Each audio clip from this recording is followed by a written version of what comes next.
Assalamualaikum warahmatullahi wabarakatuh. Ya, sedikit bercerita tentang Waru Farmland ya. Jadi sebuah kawasan wisata terpadu di Desa Tegalwaru Ciampea. Nah, jadi awal mula terbentuknya ini adalah bahwa beberapa tahun terakhir ini, khususnya di 5 tahun terakhir ini, desa kita ini, Desa Tegalwaru di Kecamatan Ciampea, Kabupaten Bogor ini sering mendapatkan kunjungan baik dari dalam maupun luar negeri. Nah, itu hampir setiap pekan itu ada, ya, baik dari instansi, pribadi, ataupun dari sekolahan-sekolahan gitu ya. Nah, dari sini pemerintah Kabupaten Bogor khususnya merasa punya kepentingan untuk menjadikan Desa Tegalwaru ini menjadi desa wisata UKM. Nah, karena punya kepentingan itu dan mau ditetapkan Desa Tegalwaru ini menjadi desa wisata UKM, itu harus ada beberapa catatan. Nah, makanya sebelum melakukan atau menentukan kebijakan tersebut, pihak Kabupaten Bogor melakukan sebuah studi kelayakan.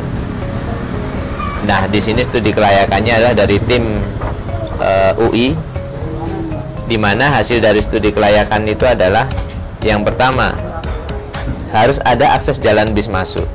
Kenapa? Karena selama ini tamu-tamu itu ketika mereka berkunjung ke Desa Tegalwaru, itu bis itu parkirnya di depan, tepatnya di depan kantor Kecamatan Ciampea atau kadang di desa sebelah, di Desa Cicadas, sehingga bis itu tidak ada akses langsung menuju ke lokasi.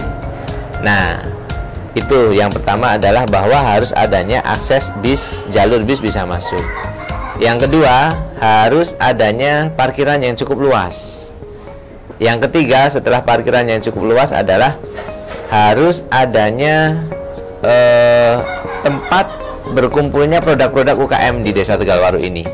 Karena selama ini kalau tamu-tamu itu mau beli produk-produk UKM atau mau berkunjung produk-produk UKM tersebut, mereka harus satu-satu berkunjung. Nah, ini harus ada kayak semacam bahasanya itu kanalisasi market atau kanalisasi produk untuk showroomnya di satu titik gitu. Nah, keempat, harus adanya aula minimal untuk kapasitas 200 orang. Yang kelima, harus adanya resto, karena ketika orang kesini kebanyakan mereka mau makan harus keluar dulu atau mereka pesen nasi box dulu.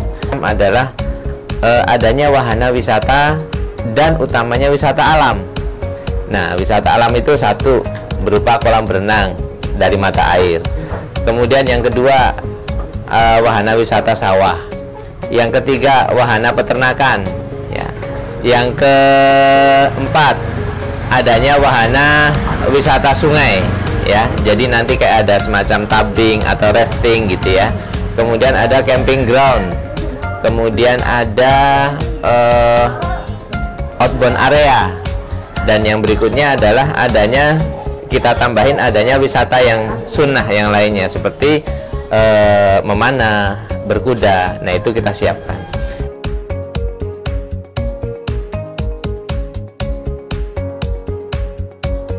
Dari diperlukan itu dilakukanlah survei di beberapa titik dan akhirnya ditentukanlah di lokasi RT 4 RW 5 atau secara globalnya di RW 5.